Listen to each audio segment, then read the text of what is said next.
तीसरा विश्व युद्ध होने वाला है। नेतन्याहू ने कहा, हम जीत होने तक रुक नहीं सकते। 7 अक्टूबर 2023 को हमास द्वारा इजराइल पर हमला किया गया, जिसका नतीजा 1400 से ज्यादा इजरायली लोग मारे गए और 240 के करीब इजरायली लोगों को हमास ने बंधक बना लिया।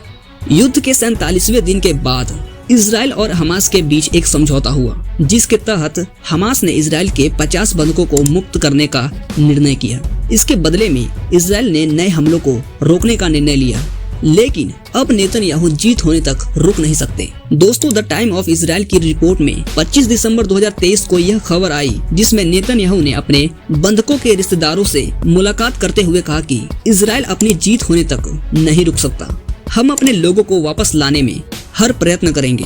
इसके साथ ही उन्होंने यह भी कहा कि वह शी जिनपिंग और पुतिन से भी इस सिलसिले में मदद लेने का प्रयास कर रहे हैं। नेतन्याहू का यह बयान सोचने वाला है, क्योंकि इस युद्ध में अमेरिका ने आज इजराइल के साथ खड़ा होकर हमास के खिलाफ अपना सख्त समर्थन जताया है। वह न केवल आर्थिक सहायता प्रदान कर रहे हैं, बल्कि इजराइल को सैन्य मदद में भी रुचि दिखा रहे हैं।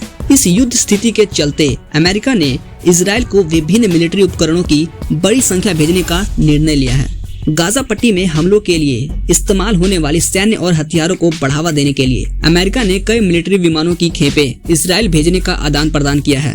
इस जंग में नेतन्याहू को अमेरिका से अच्छी सहायता मिल रही है और साथ ही अमेरिका का रसिया और चाइना के साथ बहुत बड़ी दुश्मनी चल रही है। दोस्तों, ऐसा माना जाता है कि शी जिनपिंग और पुतिन की दोस्ती के पीछे अमेरिका का ही हाथ है। अमेरिका और चीन के बीच रिश्तों में बढ़ती तनाव से यह स्पष्ट है कि वह आपसी संबंधों के संदर्भ में विचार करने में सक्षम नहीं है।